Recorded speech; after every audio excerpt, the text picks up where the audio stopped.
I'm Hannah and welcome to our book club. Today we're interviewing two authors. Karen David, whose new book, Leah's Guide to Winning the Lottery. Fiona Dunbar, whose new book is Divine Freaks. I'm Zoe and I'm 13. I'm Hannah and I'm 15. And I'm Mia and I'm 12. So Karen, tell us about your new book. This is my new book. It's called Leah's Guide to Winning the Lottery. It's about a 16-year-old girl and she wins £8 million on the lottery. My daughter's same age as you, 15. I thought, what if in a year's time she were to win the lottery?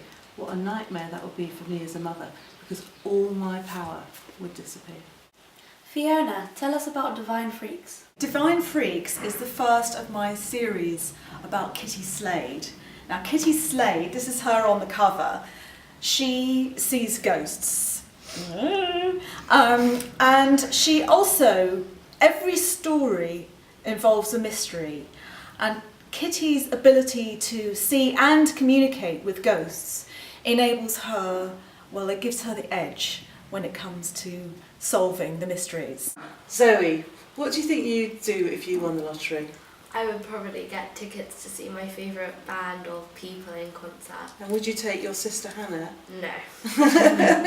Hannah, what would you think about that? If I won the lottery, I would take her, but I would also go shopping and I would go on holiday as well. Yes, you could afford a whole lot more than just a band tickets to see a band. Yeah, but the first thing you buy is quite important. I think an Yes, iPhone the first is the first thing that Leah First buys. thing. And then she's handing out money so her friends can go shopping for her because she's too busy having her hair done and things like that. And what about Mia? What do you think you'd do? I don't really know, to be honest, but I'd probably go shopping. I don't, yeah. Shopping for clothes and shopping Yeah. for this, yeah. I mean, at one point, Leah goes shopping and she takes all her friends and they all just go mad. And in the end, there's this massive bill that she has to pay.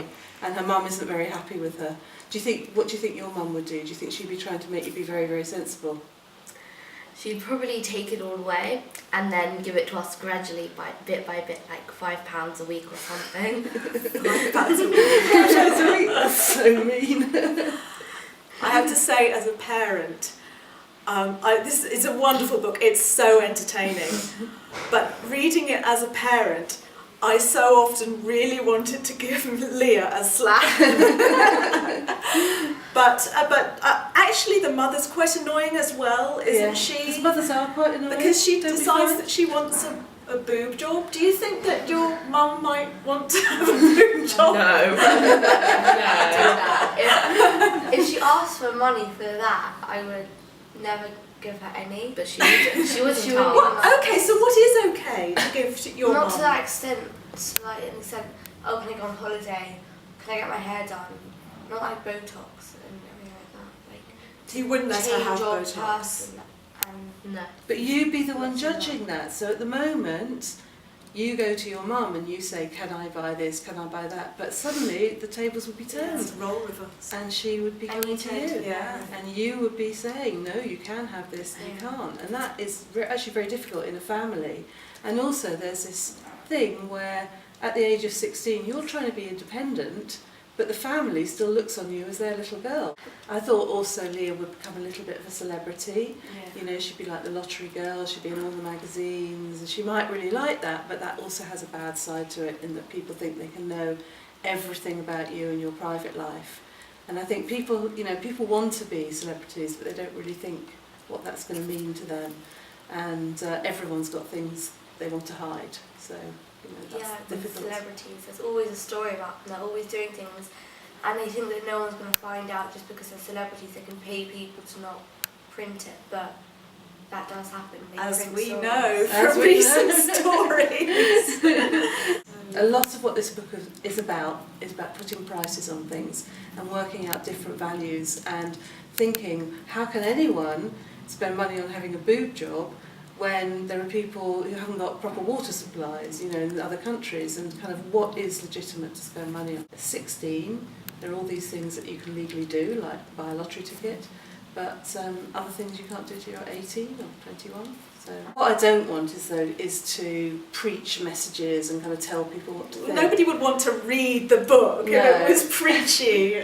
Those I don't want to give anyone that idea. You want a book to be something you can't put down, that you want to carry on reading it, and you want Turn there to be over more pages. of them. And like with Joe, I felt like I just wanted to carry on reading, and when Almost True came out, I was really excited to read it. So Fiona, I've been reading your books and I'm really interested about Fantarama. Could you please explain it more? Well, Fantarama is this phenomenon. It's actually a very, very rare genetic condition that Kitty, my main character, has. She doesn't know about it until she first sees a ghost in her biology class.